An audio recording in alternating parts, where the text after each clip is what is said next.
Hey everyone, welcome back to Pine Hollow Auto Diagnostics. Hey, guess who's back in the shop? Hey, at least it drove here on its own this time. 94 Lexus ES300. It's been exactly a week since I installed the new timing belt and component kit in the parking lot. Owner's been driving it fine. And just recently said, hey, my check engine light came on and it seems to drive a little sluggish. Okay, so I drove here, it starts up, runs smooth, just check engine lights on, and I noticed that it sounds like an exhaust leak under the car. So let's do the diagnostics here. It's a 94, but it does have an OBD2 style connector right by the fuse panel, which is cool, so the Varus can talk to this thing. We're setting two codes, P0115 ECT circuit problem and P0125 insufficient time or temperature for closed loop. Okay, so you might think, well, is it a circuit problem? Like, we have to know the code description, because circuit problem doesn't mean circuit problem, right? And then insufficient time or temperature for closed loop, that could mean the thermostat is sticky or something, but again, we have to look up the code descriptions. So let's go right for the troubleshooter. The Snap-on troubleshooter is pretty decent on these older vehicles. So code tips P01, was it 115 and 125?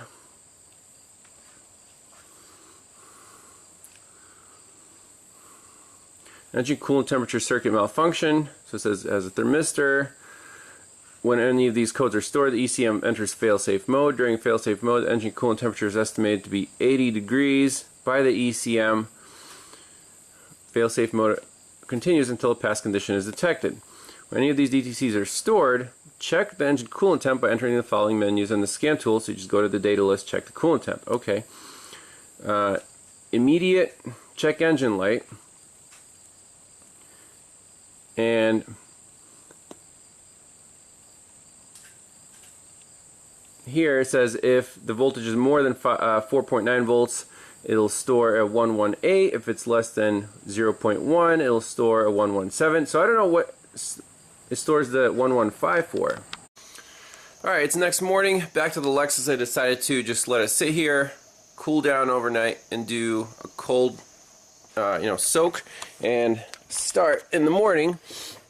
Meanwhile, looked up some factory service info on these two trouble codes. So P0115 and P0125. The 115 is ECT circuit problem. So in our trouble codes, we have these two right here. Let's look up the P0115, and pretty straightforward. Open or short an engine coolant temperature sensor circuit.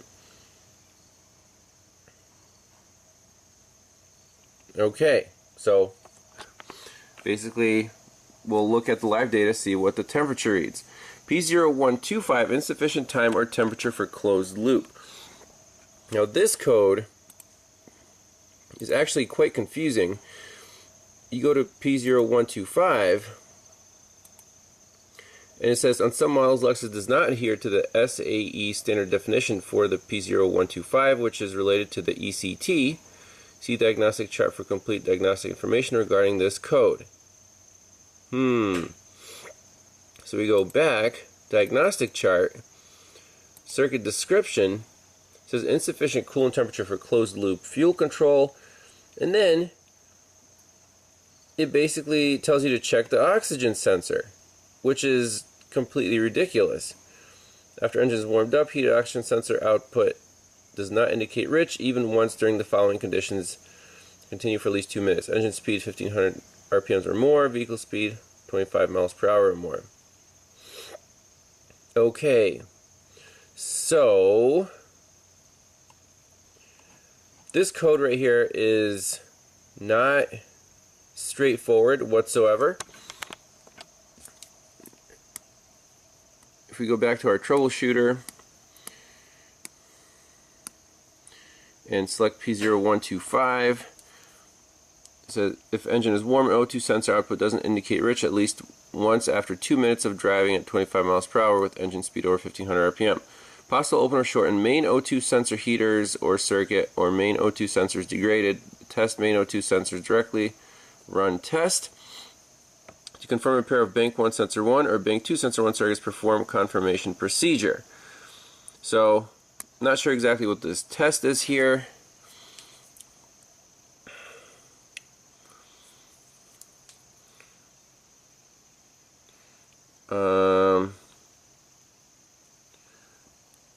So basically it says induced lean rich conditions, bank 1 sensor 1, voltage stays in place or sweeps are lazy, sensor heater may be faulty. Okay, so it only says bank 1 sensor 1. So what I want to do is just look at live data.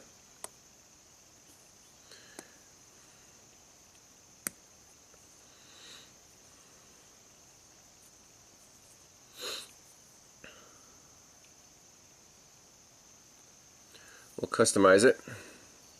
So RPM, TPS, ECT for sure. Short-term trim, long-term trim on bank 1.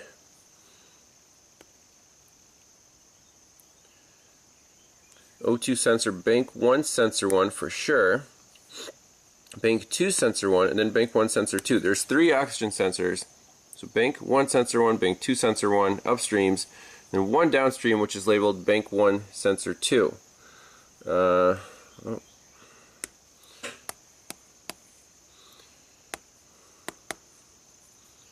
So airflow and O2s, and then short and long term on bank 2. That should be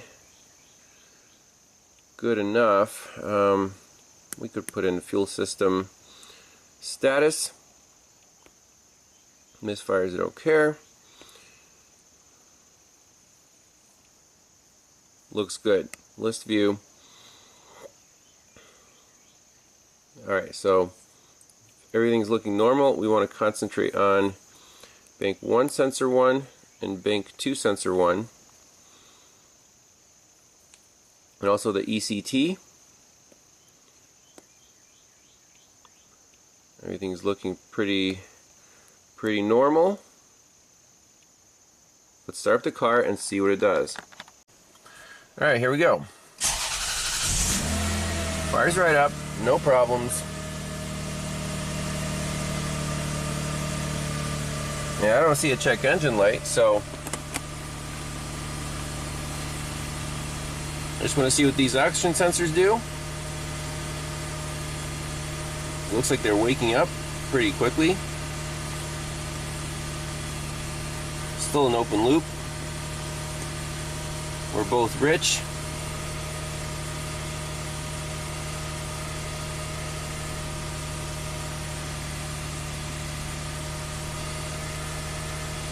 So I don't see any problems with heating circuits, and it would throw a separate code if there was a problem in the heater circuit itself. So I'm just going to let this simmer a little bit.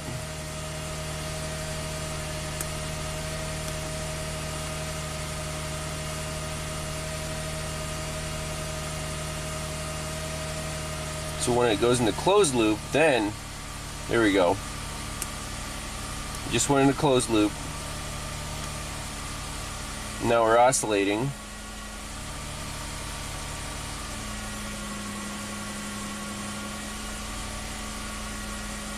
I don't see any issues. Give it a little gas.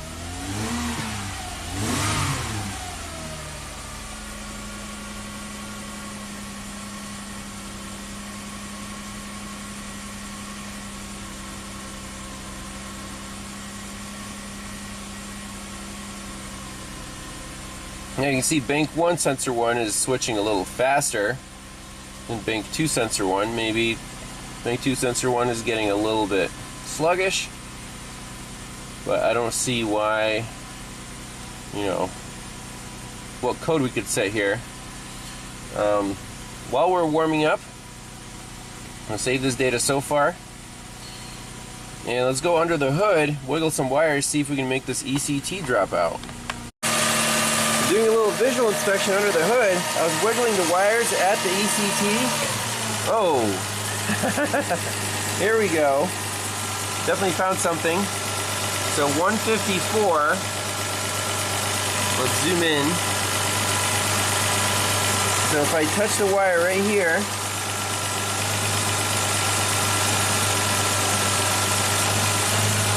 -40, did you see that?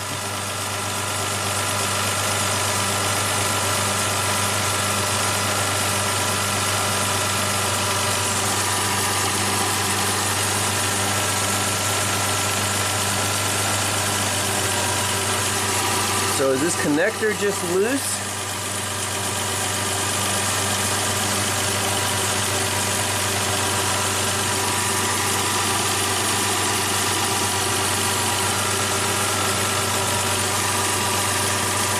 We were just here doing the timing belt, and we didn't unplug any of these, but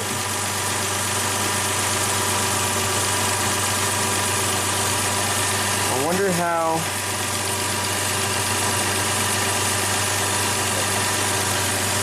I reproduce that reading. I guess the clip is broken, so it just pops off. You go -40.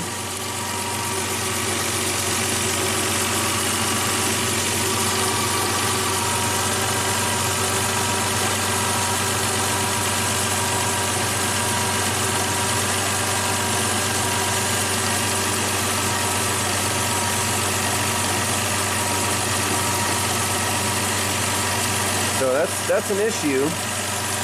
Let's save that data capture. Okay. Now let's go exit. Go to codes, display codes. We have these two. Now is our check engine light on? It is. So let's delete the codes. Clear codes. Okay. No codes present. No check engine light. So let's say, I disconnect it and reconnect the coolant temp sensor. Did it set a code right away? Okay, so those two codes instantly set when I disconnected and reconnected the coolant temp sensor. Excellent. Check engine light's on. So I don't know why it said two codes. I would just expect one. But that's, the logic in the computer. But anyways, this is the only issue with this car, is this little connection at this coolant temp sensor. And the wires may or may not be frayed there. I mean, just want to look at the data. Oh. Just the ECT, we're not worried about anything else.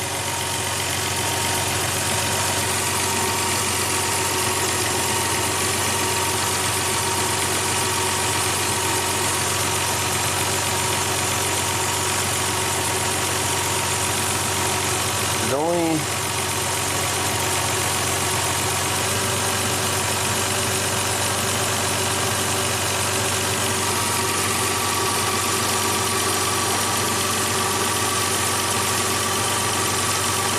so otherwise the wiring looks good and the pins look good. We'll just spray some deoxit on there and maybe tape it down so it doesn't pop off, but just a loose connector, that's all it is. So all we're going to do is spray a little deoxit in the actual connector. Pins look pretty clean. The only thing that's busted here is this plastic clip. See, it's just kind of wah, wah, wah, because of heat. So what what I'm going to do is remove that and just tape this plastic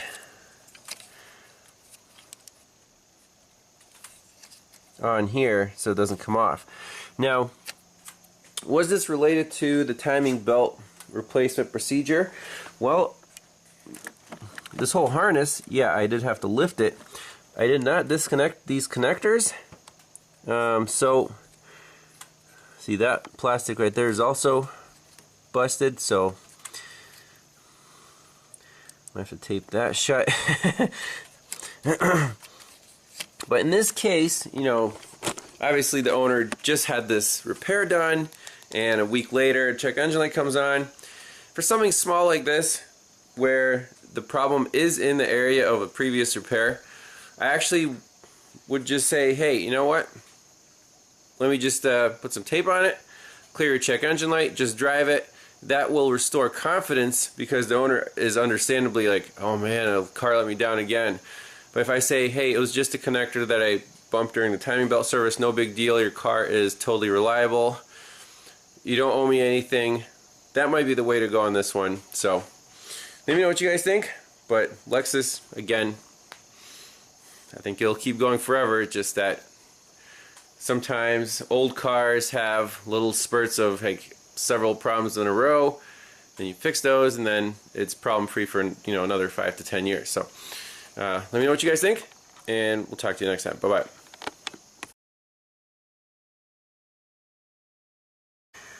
So perfect budget solution here for this snap connector is a zip tie. There's no way that's going to come off without any, you know, without help. So that's that. This one is still holding on. That's just for the gauge cluster. So let's start it back up, reset the codes. I think they reset every time on their own anyways. Let's see.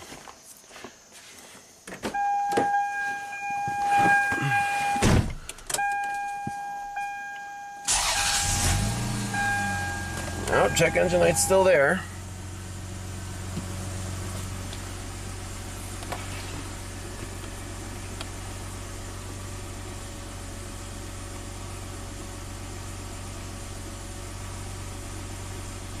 Yep, we're at 163. Okay. Display codes. Clear them out. Boom, no more check engine light. Continue.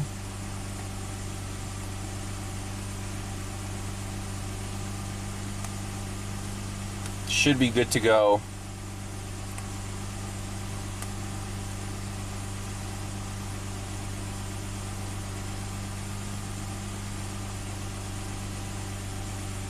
We can wiggle the connector just in case.